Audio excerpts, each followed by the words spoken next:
नमस्कार दोस्तों, तो कैसे हैं आप लोग। स्वागत है हमारे प्यारे से यूट्यूब चैनल एयर स्टडी में। तो मैं लेकर आया हूँ आज बहुत ही इंटरेस्टिंग चैप्टर है, यानी कि वेक्टर अलजेब्रा यानी कि सदिश बीजगणित। तो इसमें हम जानेंगे पूरा इंट्रोडक्शन जो है सदिश बीजगणित का। तो हम स्टार्टिंग करते हैं सदिश से। सदिश हमारा क्या है? सदिश हमारा वो कहलाता है परिमाण तथा दिशा दोनों की आवश्यकता पड़ती है। वे राशियाँ हमारी सदिश यानी कि सदिश राशियां कहलाती हैं। ठीक है, अब इसी में बात करेंगे कि सदिश कितने प्रकार के होते हैं। ठीक है, सदिश दो प्रकार के होते हैं। एक सदिश जो हो गया है अदिश राशियां हो गई, जो राशियां होती हैं अदिश अदिश राशि और सदिश राशि। अब बात करते हैं कि अदिश राशियां क्या है। अदिश राशियां वे राशियां हैं जिनमें परिमाण यानी कि और परिमाण जैसे परिमाण से व्यक्त करते हैं, जैसे लंबाई हो गया। ठीक है, अदिश राशियां हो गई, लंबाई हो गया, द्रव्यमान हो गया, समय हो गया, दूरी हो गया। ठीक है, ये हमारी जो है अदिश राशियां हैं। ठीक है, दूरी हो गया, गति हो गई। चल-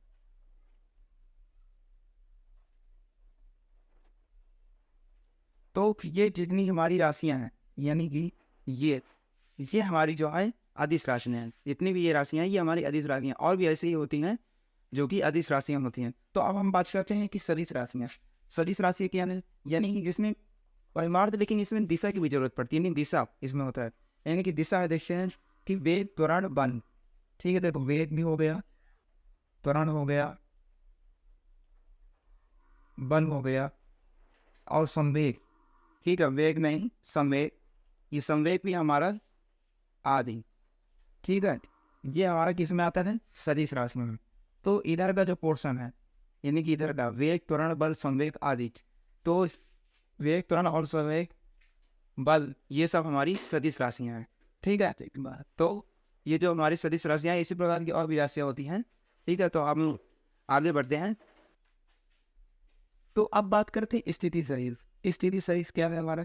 स्थिति सदिश ये हमारा क्या है? यानी कि मूल बिंदु। ठीक है, मूल बिंदु से, ये हमारा मूल बिंदु हो गया।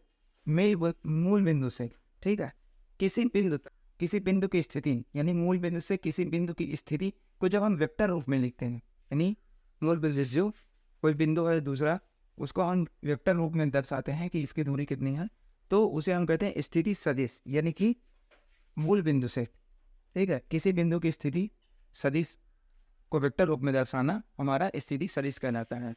तो अब हम आगे देखते हैं कि सदिशों के प्रकार क्या है। सदिशों के प्रकार में पहला है शून्य सदिश। ठीक है, शून्य सदिश क्या है हमारा? सही, शून्य सदिश या नल वेक्टर या जीरो वेक्टर, इसे नल वेक्टर में बोलेंगे या नल वेक्टर। ठीक है, शून्य सदिश होता क्या है? यानी एक सदिश जिसके प्रारंभिक एवं अंतिम बिंदु जो है संपाती होते, उन्हें हम शून्य सदिश कहते हैं। यानी कि कोई हमारे पास यानी कि वेक्टर दिए गए, सदिश दिया गया है, जिसके प्रारंभिक बिंदु यानी कि प्रारंभिक बिंदु से और अंतिम बिंदु जो है संपाती होते हैं, उन्हें हम शून्य सदिश कहते हैं या नल वेक्टर कहते हैं। तो ये हमारा हो गया कि शून्य सदिश। ठीक है, अब हम आगे बात करते हैं इसी में। ये तो हमारा पहला हो गया। दूसरा क्या है कि मात्रक सदिश। मात्रक सदिश या इकाई। ठीक है, मात्रक मात्रक सदिश या यूनिट वेक्टर, इसे यूनिट वेक्टर में बोलेंगे इंग्लिश में, यूनिट यूनिट वेक्टर। तो ये जो ये यूनिट वेक्टर है, ये एक सदिश जिसमें परिमाण एक हो, यानी कि कोई सदिश दिया गया हमारे पास जिसका परिमाण एक मात्रक हो। ठीक है, एक मात्रक हो तो मात्रक सदिश कहलाता है। यानी कि हमारे पास कोई जैसे सदिश दिया गया है, अगर उसका परिमाण, ठीक है, ये मात्रक जो है एक मात्रक हो, परिमाण जो है इसका, तो ये हमारा क्या कहलाता है? ये हमारा कहलाता है मात्रक सदिश। ठीक है, या फिर यूनिट वेक्टर। और देखेंगे साअधीन सदिश।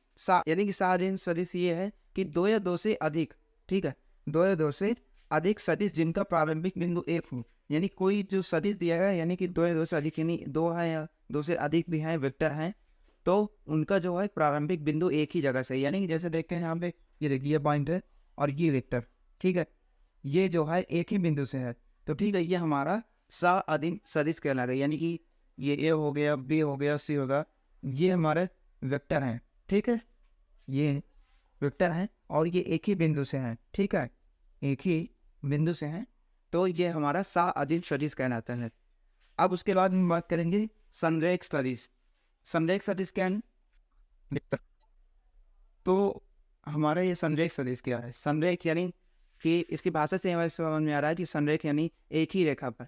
तो यानी कि हमारे पास कोई यानी कि वेक्टर दिया है, यानी दो या दो से अधिक वेक्टर, ठीक है, दो या दो से अधिक सदिश, ठीक है, एक ही रेखा के समांतर, तो एक ही रेखा के समांतर हो, यानी कि ये है तो इसी रेखा पर हो, यानी कि इसी रेखा के समांतर हो, वे सभी सदिश संरेख सदिश कहलाते हैं। यानी कि देखिए इसी पर ये है पॉइंट, ये है पॉइंट, ये है पॉइंट, इसी पर सभी वेक्टर हैं। इसमें भी है ये वेक्टर, फिर ये यहीं से स्टार्टिंग है, फिर यहाँ तक गया, फिर यहीं से स्टार्टिंग है, फिर यहाँ तक गया, ठीक है। तो जब एक ही रेखा पर कोई वेक्टर हो दो या दो से अधिक, तो यह हमारा संरेख सदिश कहलाता है, ठीक है।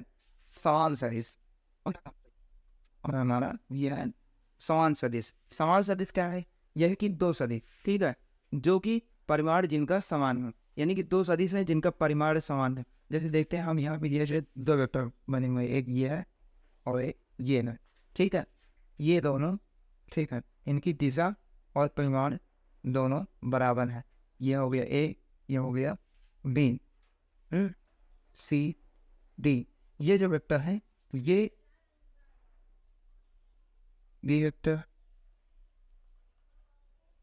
ए वेक्टर और बी वेक्टर, ठीक है।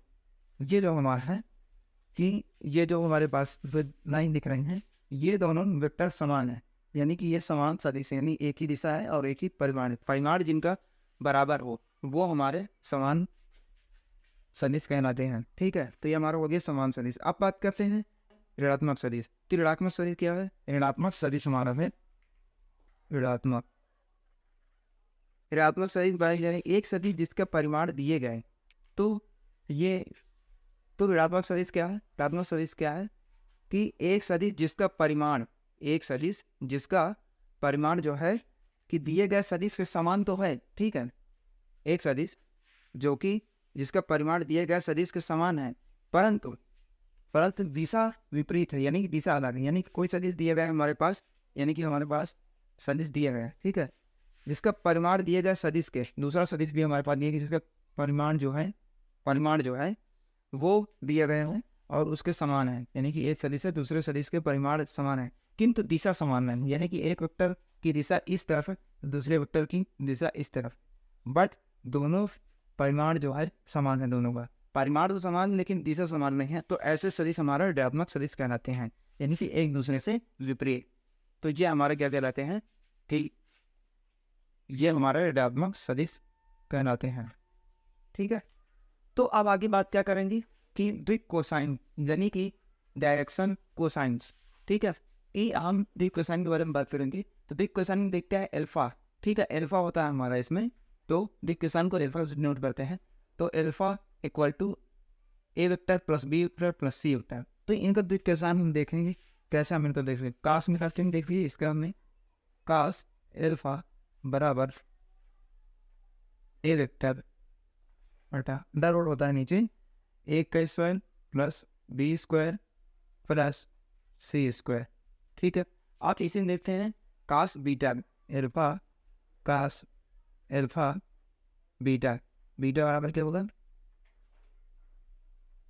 बी हो गया बी वेक्टर बटा a square plus b square plus c square, ठीक है, ये हो गया हमारा।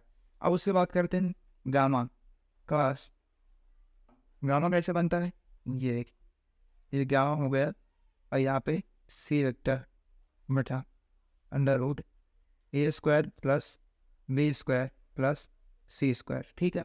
तो ये हमारा है द्विक कोसाइन, तो ये हमारा द्विक कोसाइन है और ये जो है ये हमारा द्विक कोसाइन है कास के फॉर्म में है, कास एल्फा कास बीटा कास गामा। तो इन्हीं से हमारे जो क्वेश्चन हैं वो सॉल्व होंगे, तो ये हमारे सूत्र के तरीके काम करेगा। सदिशों का योग, ठीक है, सदिशों का योग क्या है? सदिशों का योग, तो सदिशों को योग में देखिए यानी कि addition of vector, addition of vector, ठीक है। अब देखते हैं कि सदिशों का योग वो कितने प्रकार से हो सकता है, ठीक है। एक सदिश का योग तो हो गया त्रिभुज नियम, ठीक है, त्रिभुज का नियम, एक समांतर चतुर्भुज नियम। तो हम पहले बात करेंगे त्रिभुज नियम के बारे में, सदस्यों का त्रिभुज नियम। तो त्रिभुज नियम क्या है हमारे पास, तो पहले बात करेंगे त्रिभुज नियम के बारे में। त्रिभुज नियम क्या कहता है, देखते हैं हमारा, यानी कि कोई वेक्टर, यानी ए बी वेक्टर जो है, ठीक है, ये वेक्टर हो गया। अब हो गया बी सी वेक्टर। अब हमारा नियम जो क्या कहता है कि a b vector plus b c vector बराबर होगा ए सी वेक्टर के, यानी कि यहाँ पे हम इसको लिखेंगे कैसे, a b vector plus b c vector बराबर होगा ए सी वेक्टर के, ठीक है। तो a b vector plus b c vector plus a b vector plus b c vector बराबर होगा ए सी वेक्टर के, ठीक है। अब इसको हम मान लिए हमारे पास कहीं दे दिया गया सदिश दे दिया गया कि ए वेक्टर, ठीक है। तो अब इसे क्या करेंगे, ये हमारा शून्य हो जाता है, यानी कि 0 हो जाता है। तो ए वेक्टर कहीं पे भी मतलब दिया तो वो हमारा, यानी यह हमारा जो ए वेक्टर है वो ए नहीं हो सकता है, क्योंकि ये हमारा ए से बी है, ठीक है। तो ए बी वेक्टर होगा, तो ए वेक्टर यानी शून्य, ठीक है। तो शून्य यानी 0। अब इसकी गुणधर्म के बारे में बात करेंगे, गुणधर्म यानी प्रॉपर्टीज, ठीक। गुणधर्म क्या है, इसके जो गुणधर्म है वो क्या कहते हैं, पहला है कि ए वेक्टर प्लस बी वेक्टर, ए वेक्टर प्लस बी वेक्टर है, तो हमारा बी वेक्टर प्लस ए वेक्टर हो जाता है, ठीक है, हो जाता है। या इसे ऐसे भी लिख सकते हैं, a vector plus b vector है तो हम उसे बी वेक्टर प्लस ए वेक्टर भी लिख सकते हैं, ठीक है। अब इसका अगला गुणधर्म क्या है, अगला गुणधर्म हमारा है कि इसे हम a vector plus b vector plus c vector, ठीक है, ऐसे लिख सकते हैं। और उसके बाद फिर हम इसको ए plus b vector plus c vector, हम इसे ऐसे भी लिख सकते हैं। यानी कि अगर हम a vector plus b vector plus c vector bracket में ऐसे लिख रहे हैं तो इसे हम ऐसे भी लिख सकते हैं, a vector plus b vector plus c vector, यानी कि ये सचर नियम का पालन करते हैं, ठीक है।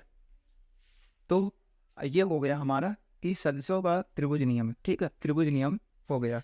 अब उसके बाद हम बात करेंगे कि सदस्यों का समांतर चतुर्भुज नियम क्या है, ठीक है।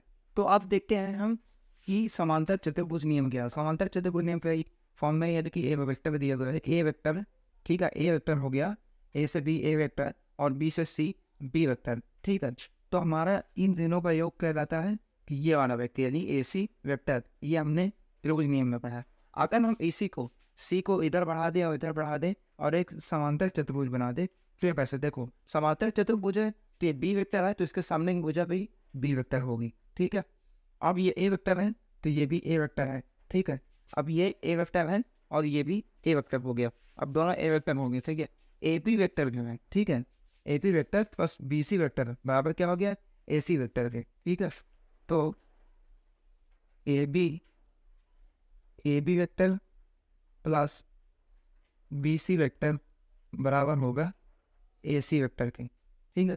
ए बी वेक्टर और बी सी वेक्टर, तो ए बी के क्या है, ए बी का जो वेक्टर है वो ए वेक्टर है, स्मॉल ए वेक्टर प्लस बी सी का जो वेक्टर है वो बी वेक्टर है, बराबर ए सी का जो वेक्टर है वो हमको नहीं पता है, तो वो क्या होगा, वो होगा ए प्लस बी जो हो गया, ये हो गया ए सी का वेक्टर, ये ए सी वेक्टर आएगा, ठीक है। ये जो है ए सी वेक्टर मिल गया। तो ये जो हमारा फॉर्म बना है यही हमारा क्या कहलाता है, समांतर चतुर्भुज नियम, ठीक है। यानी कि ए और बी यानी कि दोनों का योग इसके योग के बराबर है, चाहे इधर का ये या इधर का ये, ठीक है। तो यही हमारा है, यही तो इसी के साथ ये हमारा बेसिक इंट्रोडक्शन जो है वो ख़त्म होता है। नेक्स्ट वीडियो में मैं इसका सेकंड पार्ट और सेकंड इंट्रोडक्शन लेके आऊँगा। धन्यवाद।